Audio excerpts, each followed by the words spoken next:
I don't think that is going to be easy to lower. Okay. So my name is Robby Bensinger. I've been in the Secular Student Alliance here for 5 years, which is as long as it's existed. You can't have been in this group longer than I am. I'm the ex-president of the Philosophical Society at Indiana University, and I'm generally a philosopher / education activist / critical thinking, not blowing up the world activist, at least recreationally, hopefully professionally. And I'll be talking about remodeling religious debate. You're going to actively not blow up the world. Yes, it takes work. It's surprisingly easy to blow up. Things are usually easier to destroy than to create. Amen. Yes. So the topic's going to be how to have religious debates and, in general, discussions between disagreeing parties in a productive, or at the very least, less actively harmful way than is currently, I think, the norm. And I'll just go through a list of different reasons that you might want to engage with people who you disagree with in the first place, since I don't think it's obvious to everyone that there are good things to be gained out of debate. And if you look at a debate on like a pundit show, or even more structured debates, it's not entirely clear why they're there, or that there is anything of value being gained from some of these. So just to remind ourselves, so one reason to be having discussions in the first place is to make it obvious that there even is a discussion to be had and that people disagree about this. It's a relatively obvious one, but surprisingly important. If you're an agnostic or an atheist, or even a member of a specific religious denomination that is not at the forefront of people's attention, you want to be talking in public on whatever venue you can, just to make people aware that there are questions to be had here. Debate is a wonderful way to teach critical thinking skills because it's kind of every component of presenting arguments, evaluating them, updating to new ideas as you're confronted with them, all compacted into a very concentrated unit. And debate is wonderful for spreading secular values, for making it clearer why it's important to value science, evidence, all those good things. It's good for making connections with people. Any good argument should be not just persuasive, but socially reaffirming and rewarding. Personal development, arguing should be an opportunity for learning new things if you're not having the most boring and dry and recapitulated argument in the history of man. And finally, recreation. If you're doing argument right, if you're doing debate right, if you're having discussions right, then you should be just enjoying it. Something is wrong if it's not fun. So, so in my experience, it is not the norm for all of these to be things we actually get out of debates. Indeed, it is common for none of these to result from a debate. So, in y'all's experience, let's see, raise your hand if you would say that most debates are very good things and productive as things stand. I don't know the answer to this, so it's not a trick question. I'm just curious about what your impression is. Are most debates positive? Do they help the world? Or, okay, so raise your hand if you're on the fence, you're not sure whether they're positive or negative. Okay, I'm probably somewhere in the vicinity of the fence at least. And finally, raise your hands if you think on average, debates make the world a worse place to be. Public battles between people, disagreeing parties. Okay, so you're like half fence, half grass is much less green side. I'm more on. I'm like, okay, so imagine like back when the wall were on the wall, and like people are jumping off onto the west side. I would be jumping back on the east side because like that's the crafty side. Right, right. So it's kind of like the fence is stabbing people. Yeah. You're on the fence, but it's a horrible, horrible fence to be on. Okay, so that's useful to know. So at best, we're kind of conflicted about whether things are going well currently. So this talk makes sense then. This is a good discussion to be having, even if my specific suggestions aren't right. Hopefully we'll come away with some new strategies that will make things work better.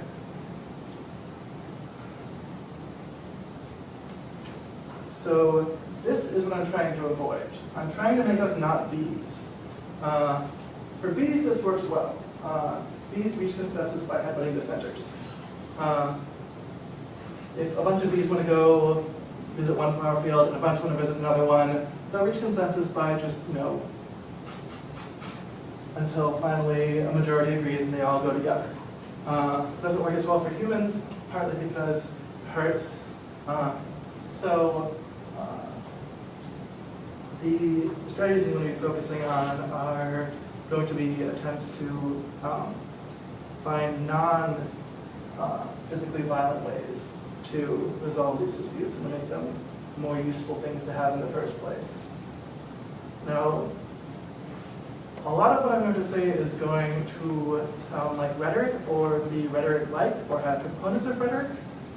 And I think a lot of skeptics are skeptical of the value of rhetoric. When you're here, so I guess I'll just ask, when you hear rhetoric, does that have a positive connotation for you, negative, or in between? So raise your hand if it's positive. Okay. Is rhetoric, does it sound positive to you? Here's something called rhetoric. So we got one positive. Neutral? Neutral, two neutral, and negative? Okay, two negative. So fair split, but I guess that's kind of what I would expect. So is this rhetoric? I think it makes sense that we associate rhetoric with some negative things because rhetoric is really about persuading people to hold the beliefs we want them to. And that's not usually in like the top 5 list of skeptical, secular, free-thinking values. We care about truth and science and all those things. Persuading people to, have in their brains whatever comes out of our mouths, maybe like 47 on the list of things that we like, at best. But that's partly because we don't use rhetoric in the ways that, for genuinely valuable goals that are conducive to humanism and to secularism and all that stuff that people are likely to come to a secularist event are likely to care about. Also, this picture is great. Wow. Okay. So, as it's currently used, rhetoric is kind of like a paintbrush. Pretty up something that's kind of pre-packaged. So we have this argument and we make it shinier so that people like it more. Or like some kind of sword or military implement. Like it's something that makes the argument more powerful and destructive and hard to resist. Or at best, it's like a megaphone that magnifies the reach of the argument and makes it accessible to a wider audience.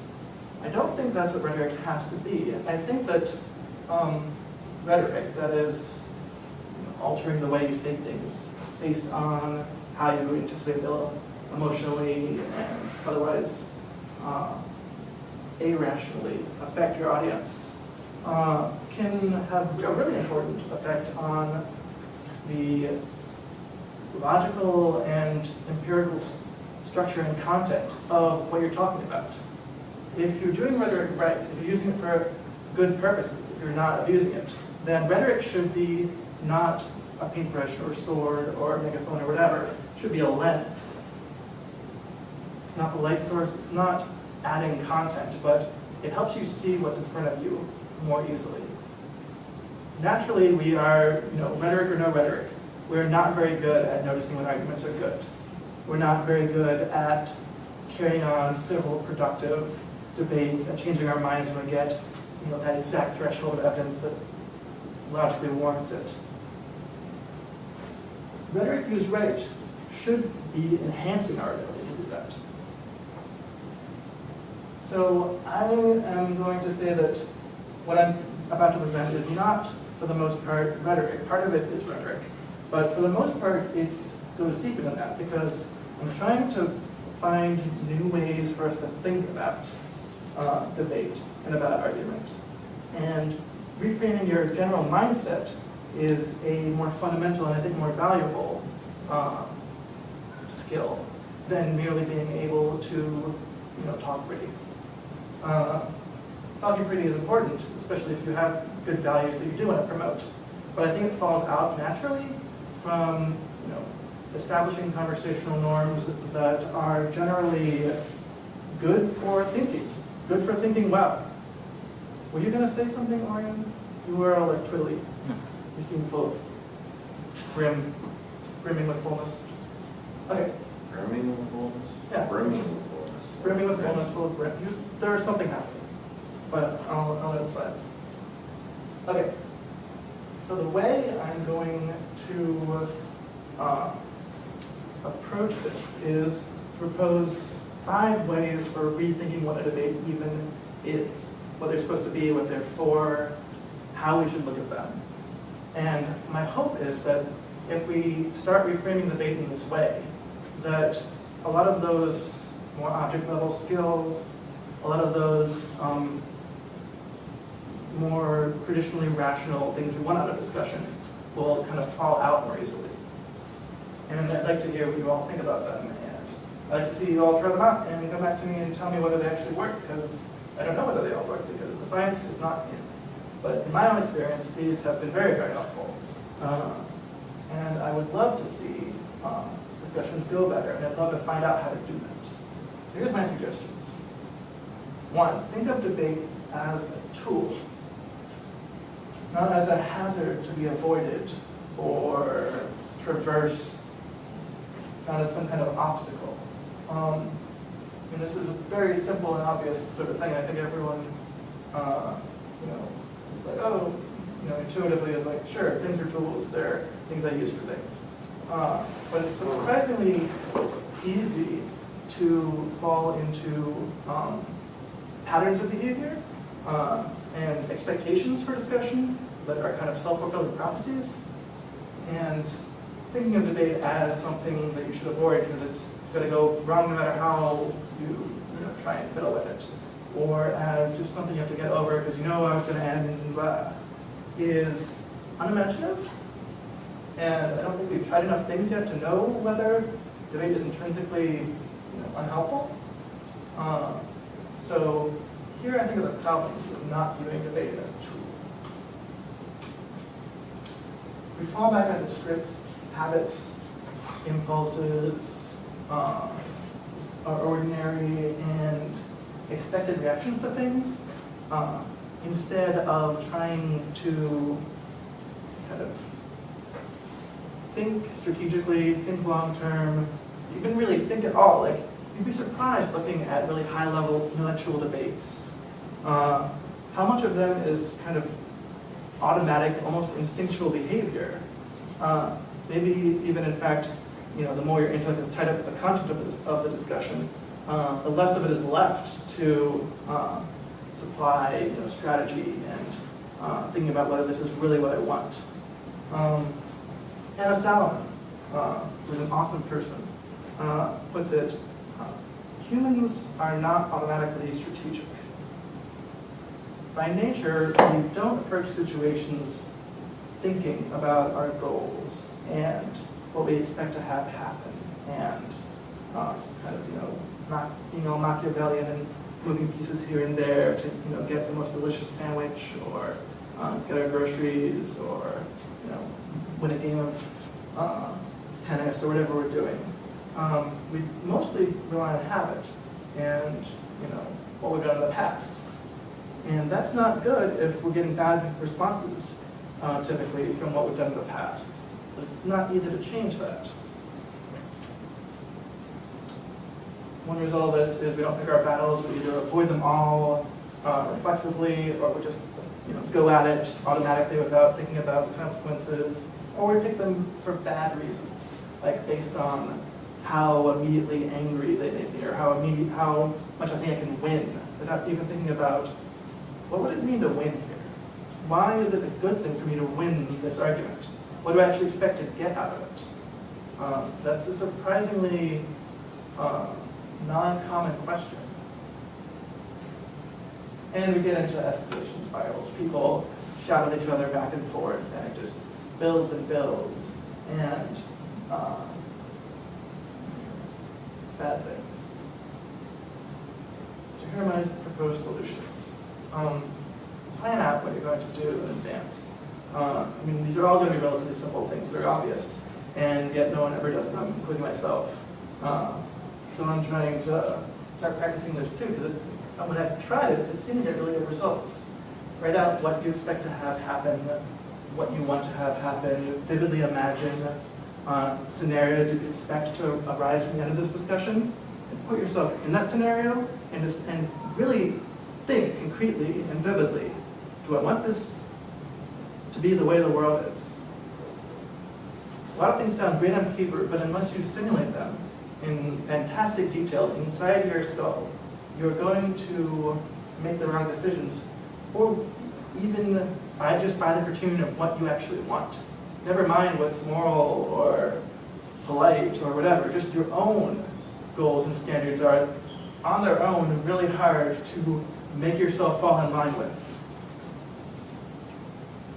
Keep tabs on what you expect to have happen in a discussion, or really in anything you're doing in life that's important to you, and notice how often you are wrong about what's going to happen, so that you can change what decision led to that wrong path. Again, obvious and ridiculously helpful, because we're so bad at just intuiting what is most likely to happen. When we don't take practice calibrating ourselves how frequent events actually are.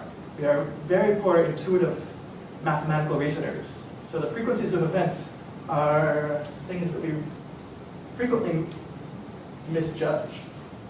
In particular, don't throw out things that seem like one shot or anomalies, because there's a certain rate of anomalous bad stuff that's going to happen, and you want to know how often a black swan, some unexpected thing, happens upon you, and not discount those things, because it's like how people constantly misjudge how long something's going to take, and it always takes longer, even if it's for different reasons every time, because they're not allowing for random shit to happen. A certain rate of random shit is inevitable, and you should plan for the things you can't plan for. Finally, shape your environment. Put things around you, systems, people, that reward you for being strategic and being thoughtful in this way, being introspective. Because it's really hard to do on your own without any structure, without any guidance or model to follow. But if you build a community of people around you and have them help build a community back and get into this fun, positive feedback loop, then I think it'll be much easier to make a habit like this stick in your head. Okay. Number 2. Rethink debate as a research opportunity and not as a lecture. Don't think of debate as, here's me and I have the truth inside of my brain and I'm going to find the most perfect way to stick the truth into your brain, whatever it takes. Even if that is in fact what your goal is and what it should be, even if in fact what the other side is completely wrong, you're completely right, you just want to make them have the same ideas as you and then the world will be okay. Which does happen sometimes. The problem is that if you think that way, then you're more likely to not change their mind. We got Socrates who just asked questions, So, asking questions is good. Questions is going to be one of those things that I was just sort of. sorry. Okay. Huh? I'm getting it. No, please throw things at me because if I haven't thought of them, then it's hugely valuable, and if I have thought of them, it's still, that warm glow of you agreed, you can do it independently. Like I said, here are reasons the problem So it must be right. exactly to make discussions, debates, lectures, one-sided things.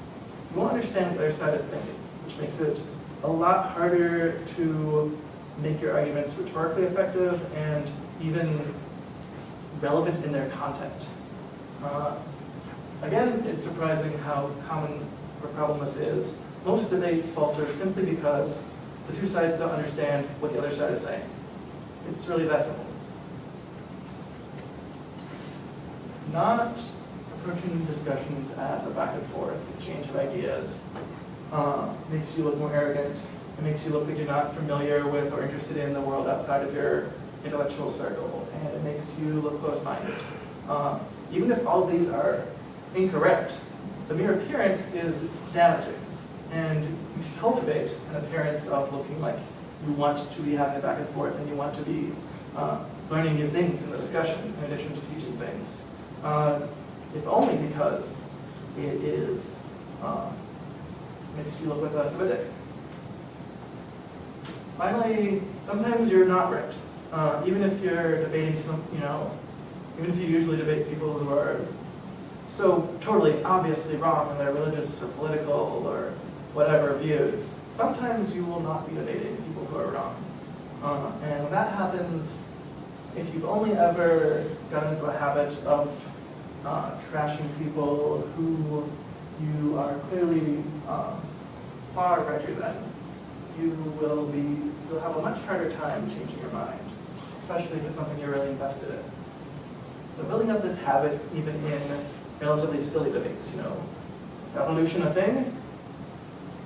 Even treating those as though they were backs and forths, that's the plural of back and forth, is valuable just as something to get into your head, as the pattern you fall back on when everything else is chaotic and new.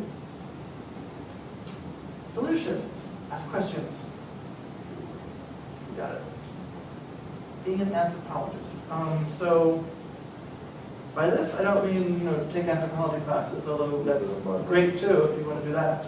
I mean, adopt the perspective of someone in sociology or anthropology or one of the human sciences of trying to learn what the other side, how their psychology works, how their belief system works, what the historical context is of their views. Treat them as data, as a specimen. Don't tell them you treat them that way, but think that way, and I think it'll be a lot easier to be patient with them. Like, normally when someone gives me a really terrible argument, I get really frustrated, and I, just want to yell at them for being so wrong, and give them all the reasons that they're wrong, in rapid fire, without taking a moment aside to think strategically about what the value is of arguing against this head on, as opposed to taking some more circuitous, rhetorically effective strategy. If I'm thinking as an anthropologist, as someone who's curious about this person's strange and exotic behavior for the sake of understanding it, I'll be much more patient and I'll be much more interested in what they have to say, which will make the discussion, I think, go much smoother. Is finding common ground on this list? It's on one of the lists, and I'll get there. There are many, many lists. But again, thank you for shouting the thing out that was in your head. Because most people don't shout things out that are in their head, and even if only one out of 100 of those things is good, that thing is going to die alone and mimetically propagated. Now it's in your head. Now it's in all of our heads. It's a little creepy, but A wonderful. little bit of me is inside of all of you now. Good to know. You all got a little Mexican in you. Debate what interests you. So, if you're an evolutionary biologist, then you probably want to be debating evolution more often than, scriptural exegesis. If you want to debate scriptural exegesis, then On the other hand, try to get interested in it. Find the people in your social circle, the lecturers, the books that are most awesome and fun to read them and cultivate an interest. You don't have to be stuck with the things that used to interest you. You can find new things that you love. And if you do that, then you'll have more background for when you get into a discussion. You'll be more of an anthropologist and a question asker in the discussion. And wonderful things will happen as a result, I promise. Plus, this stuff is mostly interesting anyway, so it's not hard. And finally, same thing as last time. Build community, build reward structures, even just like eat an M&M every time you do this, and you will do it more often because that's how brains work. Third, do debate as a collaboration, not as a duel. This is obviously like the previous one. In fact, they're all kind of slight transmutations on the previous ones that are useful to keep in mind in their own right. So ordinarily, we do kind of think of discussions as battles. Even the terms we use for them, like, oh, he argued against her. She was opposed to, attacked his views, blah, blah, blah. Almost all of the discussion is kind of appropriated from militaristic and dueling terms. What's that? Defense. Yeah, defenses and offenses and all kinds of offenses. Prosecution. And the way we use rhetoric, the metaphors we use for describing these things do matter, and they do change how we think about discussion. Makes discussion, I think, less fun. I mean, yeah, it's fun to trap someone in a debate, but mostly I think it makes it more frustrating when you're not, able to make it a collaboration. If only because eventually it gets old. Like, for a little while it's fun to win every debate, whatever winning means. But eventually you'll just get tired of it and not debate anymore if you're not gaining something yourself out of it beyond, ego points. It polarizes debates. You have a negative experience because you're, two opposing armies and your arguments are your soldiers. As a result, you want to have those discussions less. You listen less when you have them. You don't seek out the other side's opinion about things. And you get more and more hostile and polarized. The views, become more and more divergent on both sides because this is a feedback loop. And both sides, as they get more polarized, are more polarizing in turn. This is a really bad feedback loop, and it is killing America slowly, sometimes very quickly. And also the bystanders get really sad. Everyone watching your debate who's on the fence is going to just be sad. It doesn't matter if your arguments were better. If the two sides just look angry and trying to destroy one another with words and give an argument strong enough that the other person's head will explode from pure logic, then most of what bystanders process won't be the content, no matter how good your content is. It will just be the lack of fun that's being had. And that will turn them off from your side, and almost as bad, it will turn them off from discussion in general and from critically examining these views in social contexts. I don't like that. I want people to have discussions, even if they're not, debates. I want people to talk about all these issues that are so fundamental to our worldview and to our politics. Solutions. When you hear an argument you disagree with, especially from someone whom you disagree with, imagine that it's being made by someone who is your favorite person ever. If you don't have a person who's favorite enough, make one up who's better than anyone you've ever thought of, like Gandhi, Sagan, Superman, something like that. And imagine them making the argument, and how would you respond in that vividly imagined scenario? Would the argument be more persuasive if it were decontextualized in that way? Conversely, if you heard this person you disagree with, or murder Gandhi or Hitler or someone making this argument that you like, this argument that's from your side, would you be as favorable to it? and try to humanize the other side. Think about where they're coming from, think about why they're arguing as they are, what's their backstory. Not because you want to, brainwash yourself into agreeing with them, but because you want to agree with them, disagree with them more agreeably. Build steel man, I love this trick. So raise your hand here if you've heard of the straw man fallacy. Everyone's heard of the straw man fallacy. The steel man anti-fallacy is the opposite. You build an argument that is unrealistically good for your opponent to use. You strengthen your opponent's argument rather than pretending it's weaker than it really is. This is wonderful, especially if you convince them to do the same for you. Psychological research shows that a person is more persuaded by an argument made from their own lips, even if it's just because they were told to read it from a card, than by an argument made by someone else. So if you can get them to be collaborating with you, helping your arguments out while you help theirs out, so that you can have the strongest arguments, fight it out and converge on the truth in that way, not just win because the other guy's not a good arguer, they'll get better at arguing, and the argument will be better quality, and they'll enjoy it more, and everything good will happen. Once again, make concessions. If you're wrong about something, or you don't know something, say that. Easy way to win points and prove that when you later disagree, you're disagreeing because of the content, not just reflexively, like you're discriminating in which things you can test. Work on peripheral stuff first. Don't attack God first if you're debating religion. Talk about, did grass really exist before stars? Some peripheral part of religion, or better yet, something that's not religious. Talk about Loch Ness monsters. Talk about things where you can practice, skeptical method and showing off how this works without inspiring immediate epistemic revulsion and emotional, vim and vigor.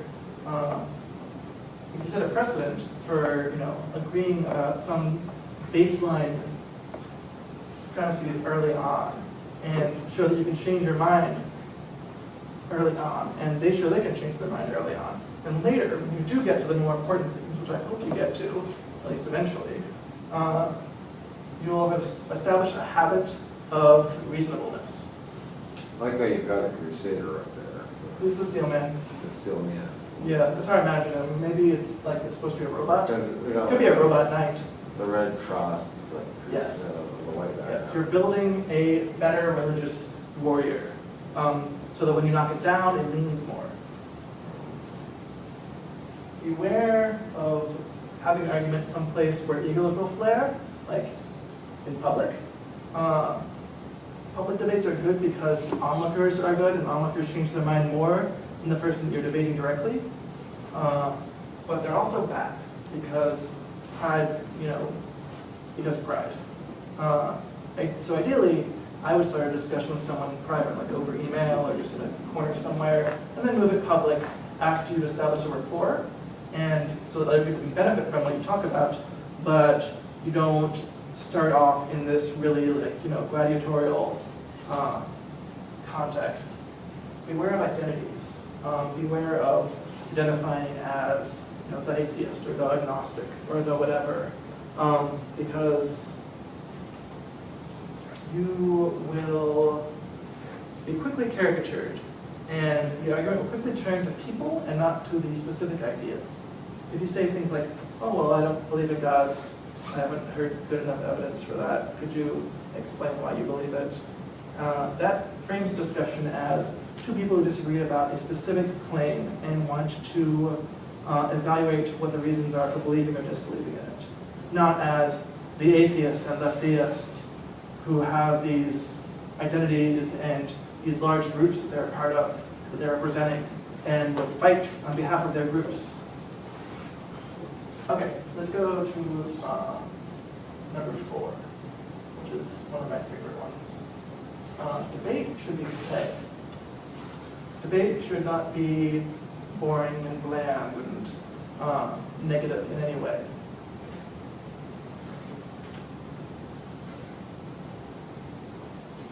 Positive emotions make people more open-minded, more flexible, more nimble in how they think, which is exactly what you want if you're a skeptic, exactly what you want if you're a free thinker.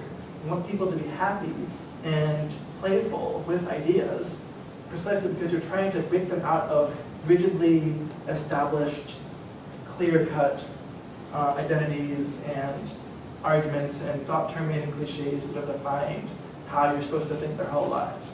You're trying to push the boundaries, which means that you want people to be happy enough to be, to be okay with leaving their comfort zone a little bit.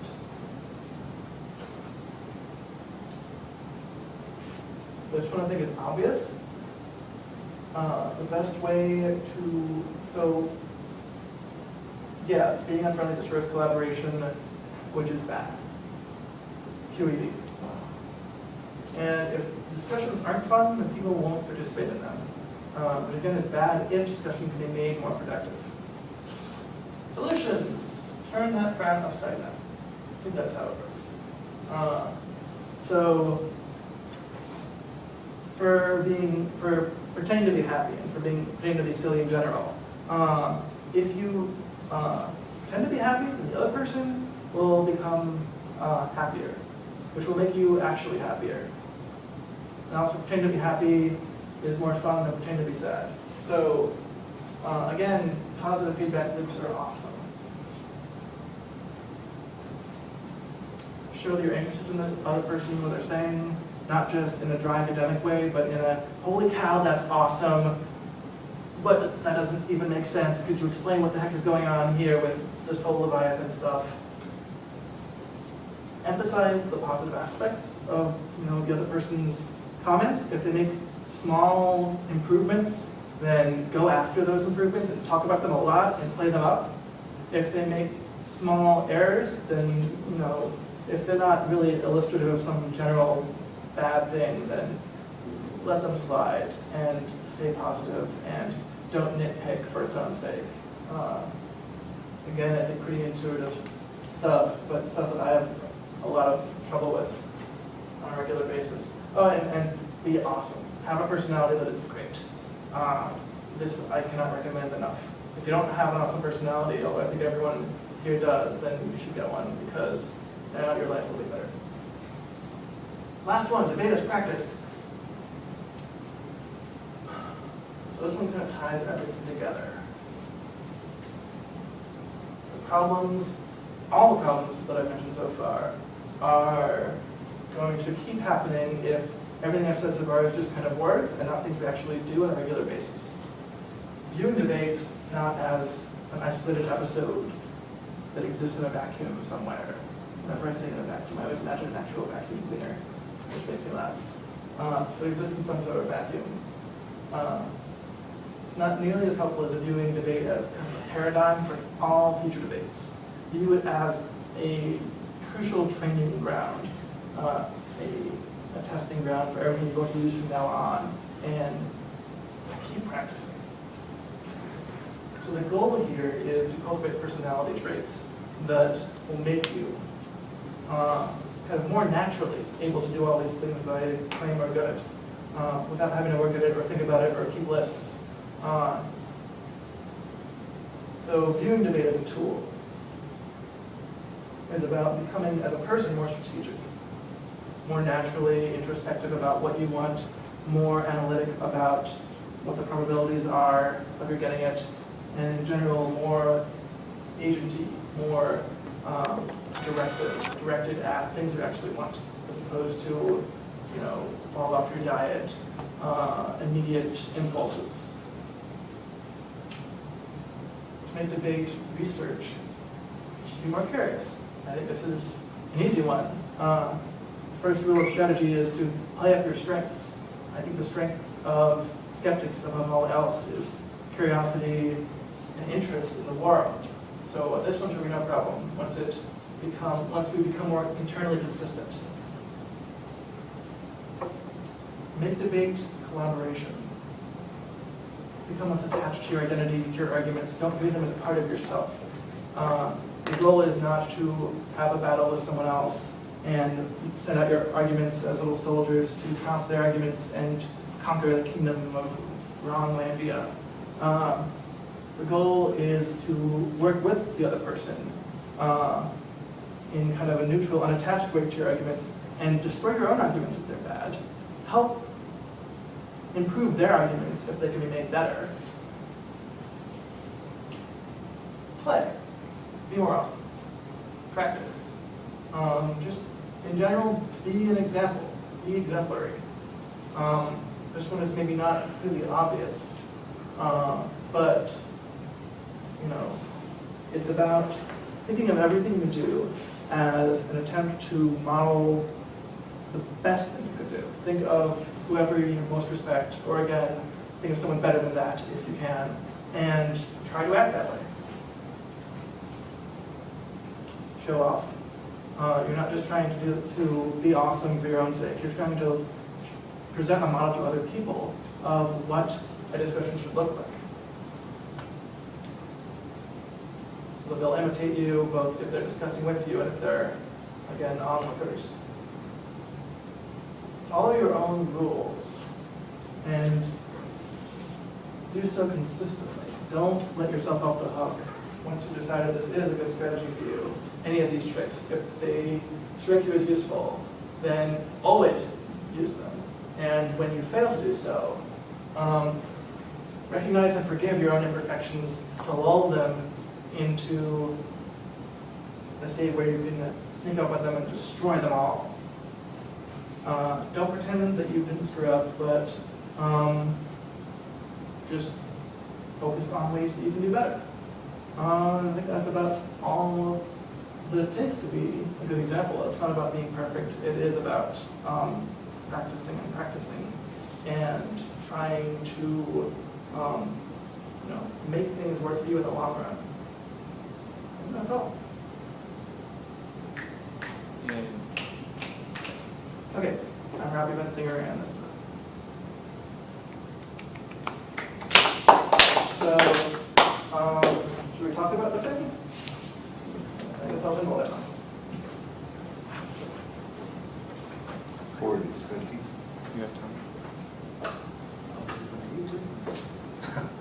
So that'll be I've never shorter been late to to class. CFI conference, but it should be about the same content. So any positive or negative responses will be most valuable about content or presentation.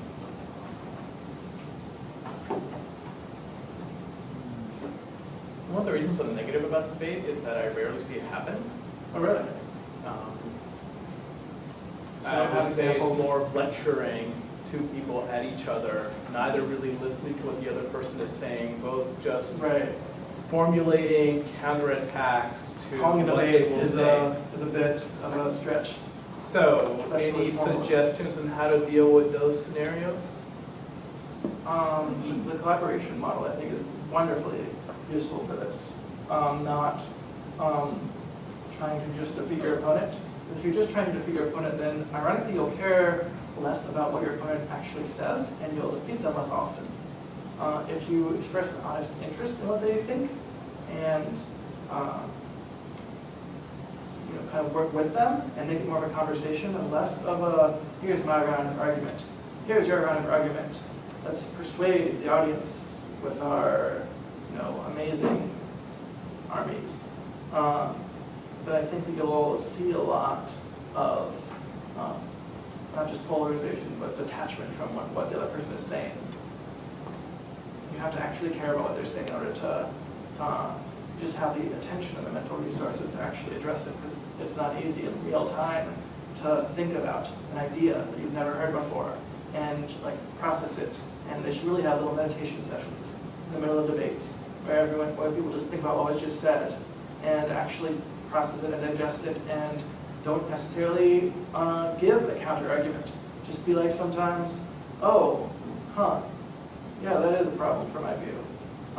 Even if you're the atheist or the agnostic or whatever, that is a problem. And I do need to think about that some more. Thank you for bringing that to my attention.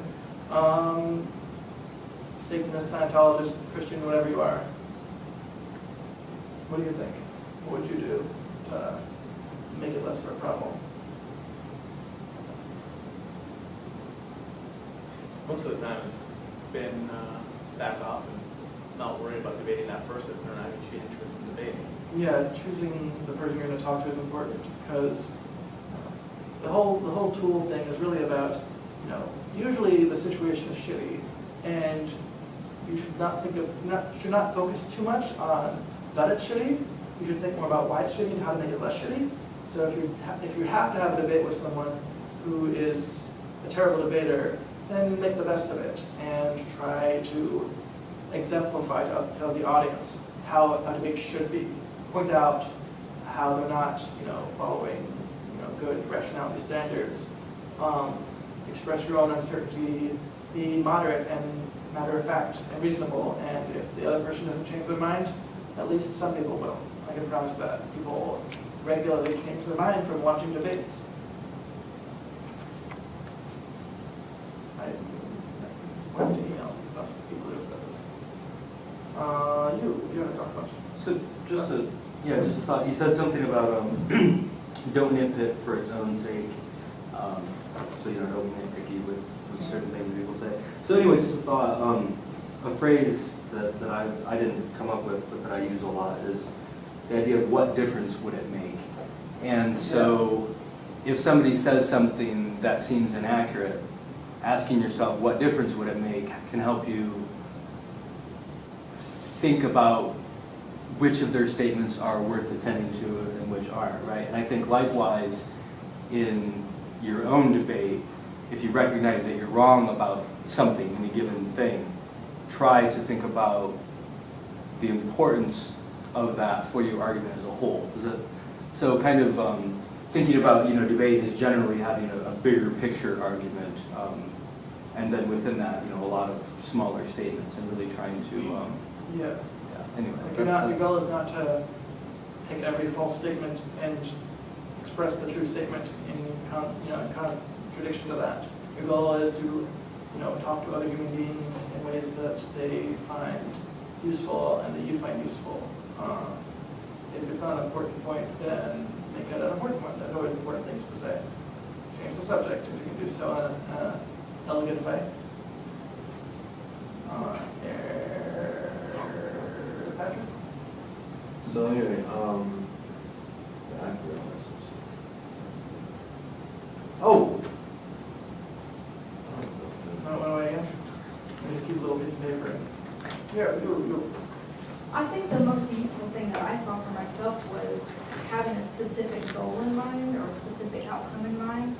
But I think that's also the thing that I have most trouble with. And Fucking hard. I have trouble with that too. right. If I go into something, the only outcome that I don't often debate. Trouble sometimes also. Right.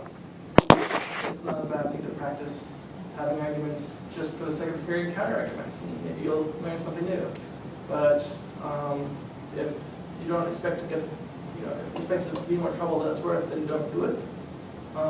Or try and this isn't just about visualizing obvious outcomes. Try and think about, consider alternative possibilities, what could happen that you wouldn't expect, and think about what would be the most likely cause of that, and experiment with things, play around.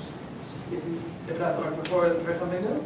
I mean, we're stuck on the planet, and lots of people disagree with us. So, one way or another, you're going to get into disagreements, and you can't always run away. So, minimize the harm at least, and maybe sometimes you will in fact change minds. If you are interested in the topic, the whole anthropologist thing, then it will be less troublesome to you if you don't always convince people. And I should also say that people do change their minds because of debates, but usually they don't admit it, and it usually takes a few days or weeks or months or years for them to think about it and mull it over, and they come to it kind of on their own as a result of doubts and anxieties and points of dissonance you raise for them. So it probably seems less useful than it is. It probably is having more of an effect than you can possibly see, just because the whole, I can't show my, transformation in public where I'll be humiliated and all my friends will hate me. What's your name again? Caitlin. Caitlin. You have a name? Do remember what I was Say it supposed to quickly before it goes away. Ouch. Okay, so often when you're in a debate, like all of this goes out the window because tensions are high, Yeah, emotions, hormones. so many things. Everything is high. You know, your body chemistry is just going wagging. You're like, and so then it turns into a shouting match. And I think really useful to remember is if you just opt out of the shouting match, you just shut down. But not like shut up, believe me. Like just take a moment, pause. Then the other person looks even that much more stupid for shouting you down. And granted, that's not what you want to do, but Oh, yeah, you- yeah. then Totally. they will automatically realize that they are arguing Yeah. with the wind.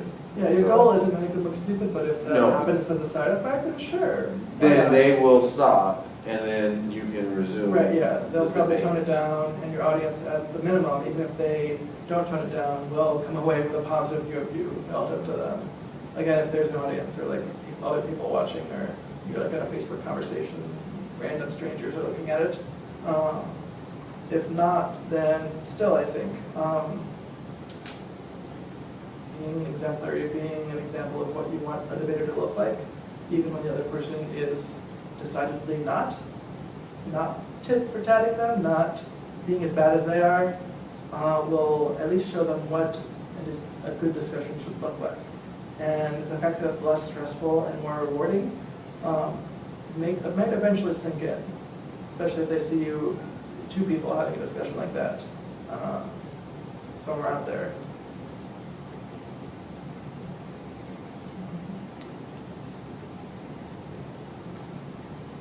I can talk about my coffee with Christians. Sure. It's been very productive. Also, if anyone has things they would remove from this discussion, the least useful thing you heard, that might be useful because I'm trying to cut it down to 15 minutes for the final version. Is there something that seemed redundant or that you won't probably use or don't think it's a good idea? Don't worry about anything. Well, obviously, I'm not worried about everything else, but obviously you put the problems and solutions things into maybe each strategy, each tactic, whereas you had tactics like, okay, so I was confused about what the difference was, because you said solutions, finding common ground, I was like that could have been its own topic. Yeah, all of these could be. So a lot all longer. the topics could have solutions, problems and solutions, and it could just. You mean all- like problem, solution? No, more like you could have, you just had problems and solutions at the end of it all. So here, what are the problems, and then you get the solutions, instead of. Not organized by the 5 main things I suggested? Right. A lot of your solutions could apply to more than one of the problems. That is I true. guess. Yeah, they That could is true. overlap. And it seems that you were losing me when you kept on going from, the points that you were trying to make to how to resolve each one of the separate points. I mean, from the problems to the solutions? Yeah. Because it was like disorienting to keep going bad, good, bad, good. Maybe if you even kept the heading just to keep track of which point you're on from Oh, problem yeah. to solution. Yeah, that might be useful too. Let me see. So, yeah, orientation is a wonderful idea. So I was kind of, have a little image in the corner, but I didn't expect anyone to notice it necessarily. And a full image and a different image for research, different one for collaboration, but if I use a word instead, that would probably make it easier to keep track of what I'm talking about and how it all fits together. Maybe I could also have like just a slide that's like, so yeah, that was play. I was confused So people about. know that all these solutions are part of play. Yeah. Maybe what I'll do is on problems, I'll just use, problem slide, I'll just use an image. Because I'm coming from here, so they'll remember that. And then instead of solutions, I'll put like, how to play. something like that. So it ties it together a little more, maybe that'll be less disorienting. I had a bird. Good birds are awesome.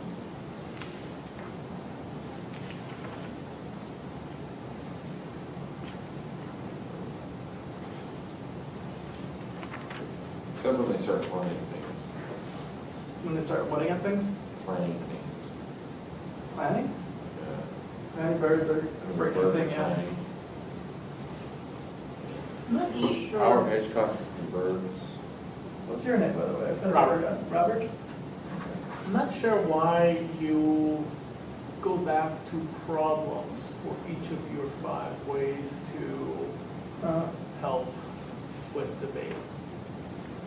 Because you started off with some problems in the beginning, why arguing, so on and so forth. Then you say, this is one way to make a solution better. These are the problems this is meant to resolve, then the solutions Yeah. to help it. Then there's another way of how to make debate better. These are the problems it's meant to resolve. And Yeah, it seemed, it was kind of disjointed.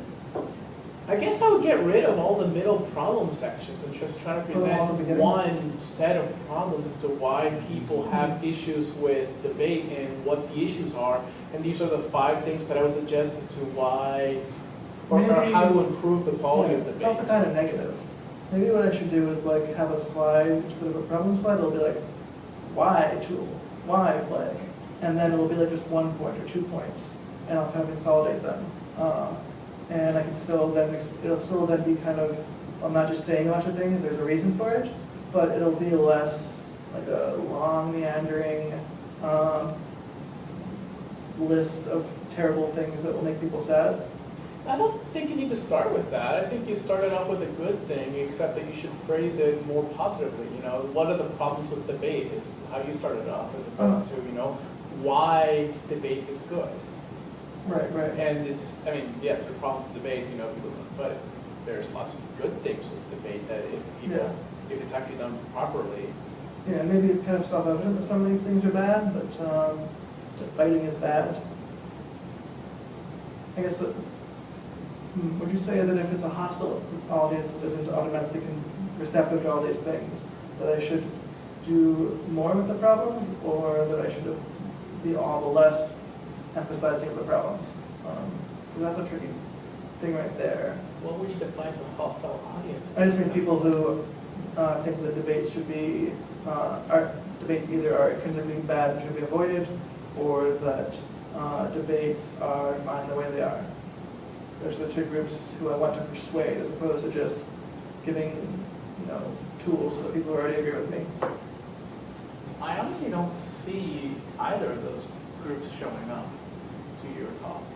It'll be at a student leadership conference thing, so there will be a diverse sampling of secularist activists.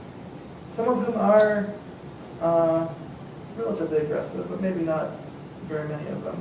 I doubt there's that many people who are like debates are bad. I think a lot more people will either A, think that their style of debate is actually a debate and is a good thing, or B, would love to learn how to debate better. Yeah, and positive is a good thing to focus on, definitely. I don't think you're necessarily going to have antagonistic crowds who are going to say, no, we need to have less debate.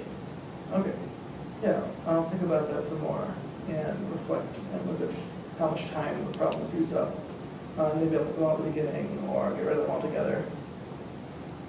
If you are looking to reduce 15 minutes, then definitely cutting down the number of slides is Yeah. going to be key. Being more focusing on the proactive stuff. Oh, thank you, that's really helpful.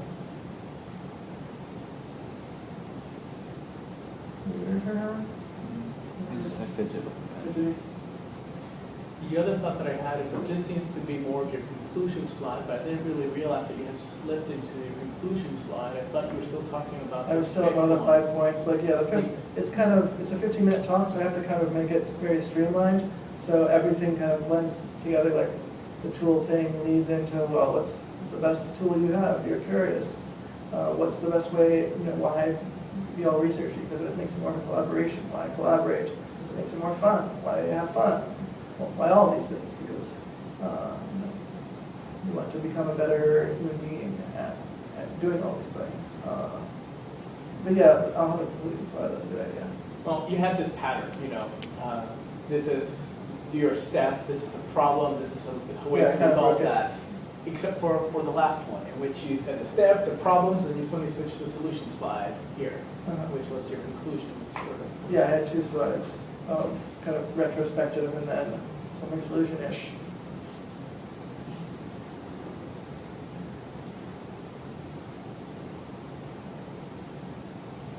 We're going to be turning this into a workshop for the fall.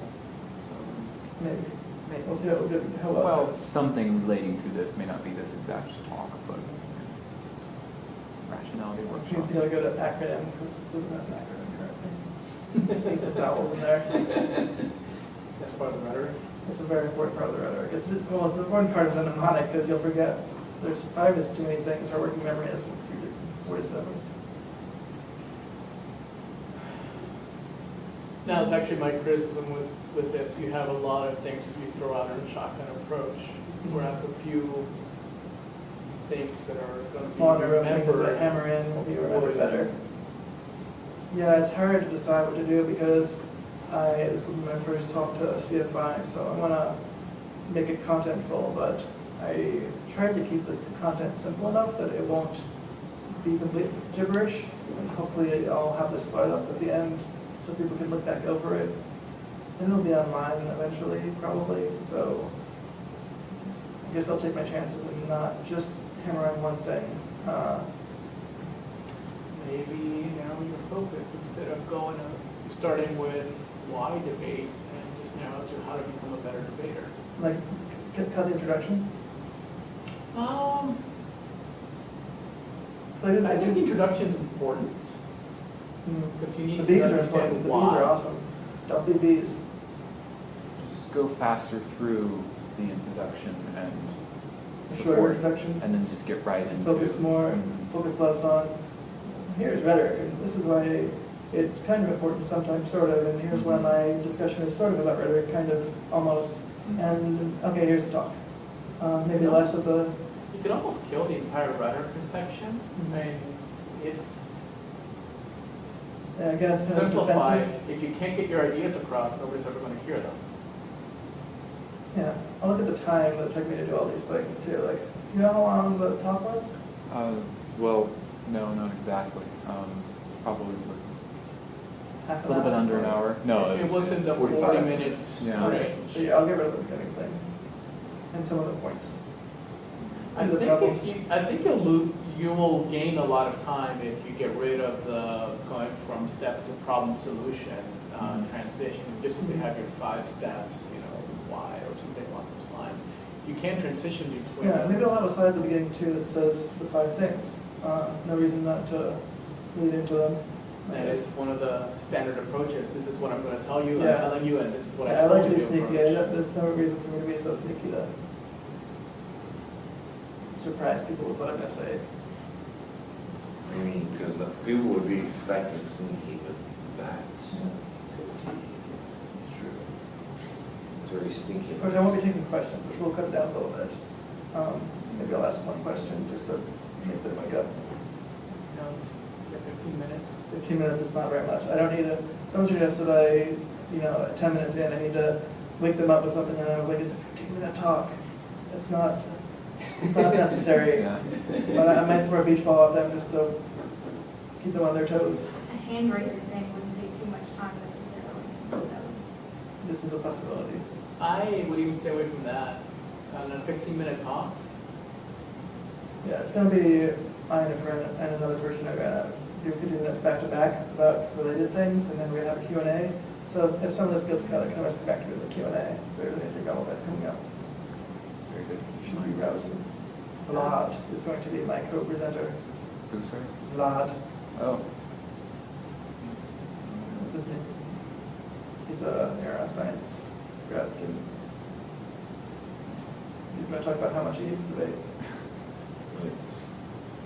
have a focus on what you want people to remember from your talk. Something, brief, short, whatever, and it's this slide that can be, but just A sentence that Keep is that the, as is the- the thesis. keep that as your goal. This is what I want people to remember, and this is, the point of this talk. This is a good idea again. I'm very happy I did this thing because it was fun, and I have many new tips. The rhetoric of teaching rhetoric. Meta rhetoric. Vlad Brakov? I know that guy. Oh, yeah? How? I think we met at the International Center for something. It's a very specific center, it's interdisciplinary. The International Center. International Center for something. We focus on the issues of stuff. Well, I mean, it's not. Issues that matter to people who care about things. Okay. When I just for all the international students, and I was crashing. What? I was crashing it. It was for international students. Okay. I'm not an international student unless you consider Texas. I do. Okay, then. It's close enough. It's foreign enough. Thank you all. I'm trying to apologize for This place. giving y'all George W. Bush, but we're gonna be giving you your very, very Did you soon. put it all on your phone? Yeah, I have Can you checked. send it to me? Yes, I will do that as soon as I get home. As soon as you can, so that I can start improving this thing. So do you know when this was actually emailed to the